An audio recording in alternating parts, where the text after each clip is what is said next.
Class 12 के प्यारे विद्यार्थियों, स्वागत है रिस्पॉन्सिव क्लासेस में।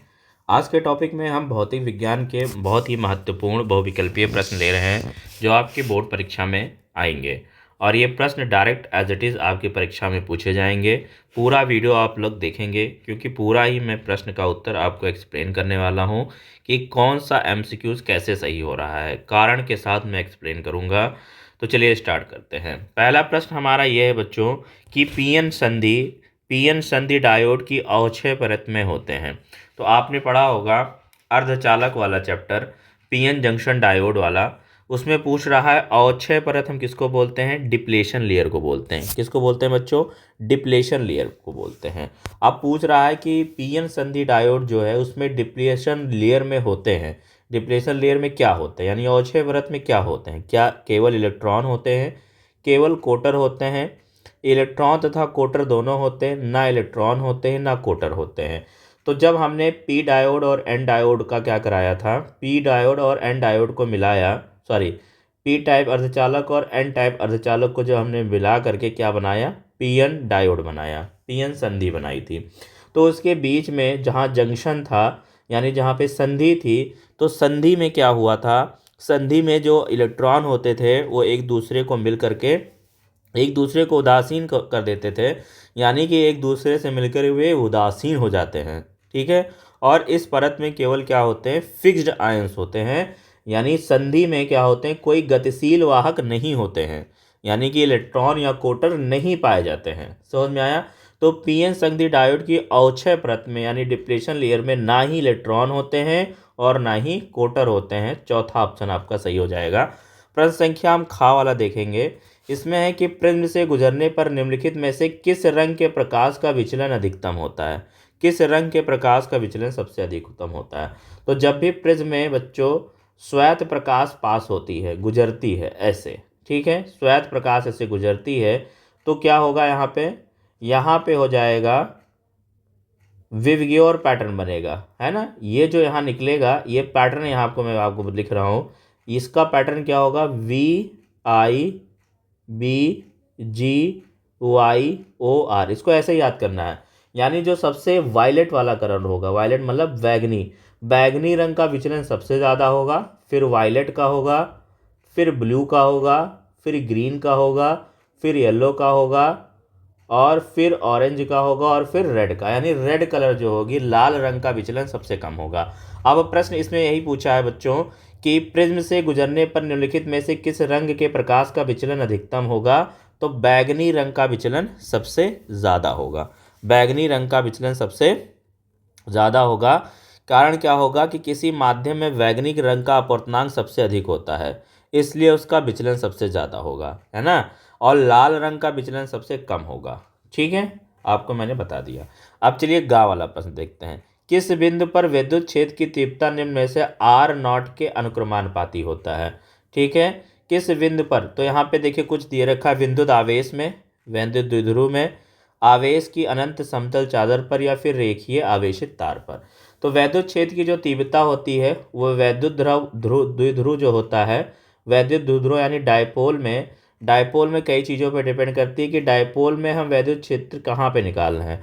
अगर हम इसके अक्षीय लाइन पे निकालते हैं तो इसके लिए फॉर्मूला अलग होता है, ये इसका एक्सियल लाइन होता है बच्चों, और ये इसका परपेंडिकुलर लाइन होता है। तो अब इसमें जो पूछा है कि वो चीज़ बताना है जहाँ पे वैद्युत क्षेत्र की जो तीव्रता है वो डायरेक्टली प्रोपोर्शनल किसके है, R0 के। ठीक है, तो बिंदु आवेश के कारण जो वैद्युत क्षेत्र की तीव्रता है उसके लिए फॉर्मूला क्या होता है बच्चों, E=KQ/R², है ना। वैद्युत क्षेत्र बिंदु आवेश के कारण R दूरी पे जो वैद्युत क्षेत्र की तीव्रता होती है E=KQ/R²। वैद्युत द्विध्रुव के लिए अलग होता है, अक्षीय पोजीशन पे अलग होता है और निरक्षीय पोजीशन पे अलग होता है। अब मुझे वो वाला बताना है जहाँ पे E is directly proportional to R है, वो हमें रेखीय आवेशित तार में भी नहीं होता है, यानी कोई रेखीय आवेशित तार उसमें भी ऐसा नहीं होता है, इसमें भी नहीं होता है, इसमें भी नहीं होता है, इसमें।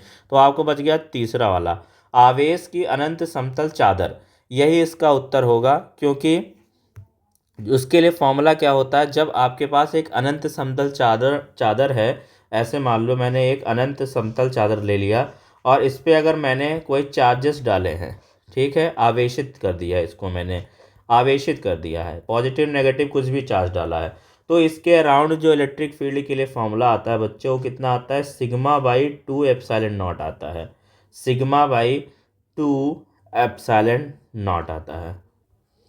फिर बच्चों यहाँ पे अगला प्रश्न हम देखेंगे घा वाला।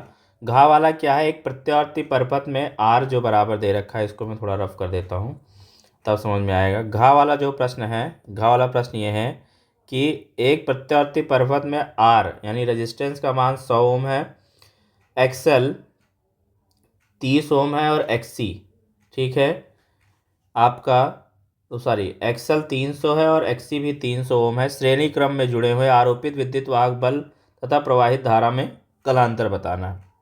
तो ये आपके प्रत्यावर्ती धारा वाले चैप्टर का क्वेश्चन है, जिसमें आपको 3 चीज़ें दे रखी हैं।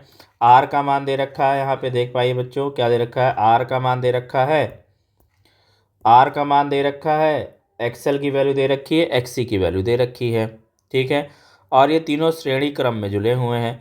तो कलांतर के लिए फॉर्मूला क्या होता है इसके लिए, tan फाई इक्वल टू क्या होता है बच्चों, एक्सएल माइनस एक्सी अपॉन का आर, ठीक है।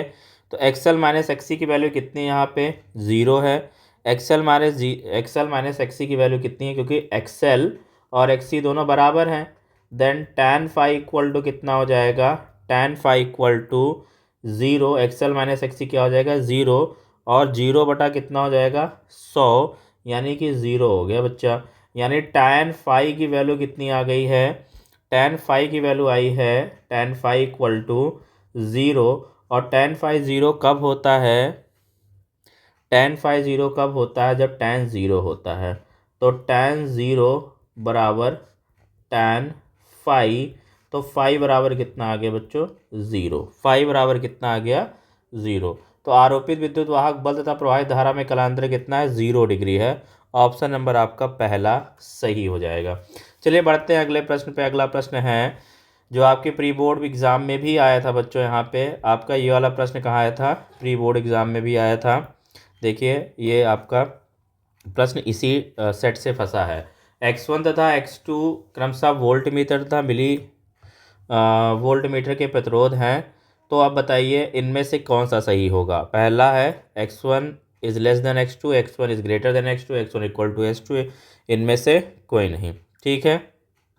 तो आपको बच्चों बता दें, वोल्ट मीटर है और ये मिली वोल्ट मीटर है, तो जिसकी पावर ज़्यादा है, जैसे मान लो ये किलो वोल्ट मीटर होता तो इसका प्रतिरोध भी उतना ही ज़्यादा होता, और मिली वोल्ट मीटर है तो उसका प्रतिरोध कम होगा। अब वोल्ट मीटर और मिली वोल्ट मीटर में ज़्यादा वैल्यू कौन नापेगा, वोल्ट मीटर वाला ज़्यादा नापेगा, ठीक है, ये एसआई में नापेगा तो इसकी वैल्यू ज़्यादा होगी, तो इसका प्रतिरोध भी ज़्यादा होगा, यानी x1 is greater than x2 हो जाएगा।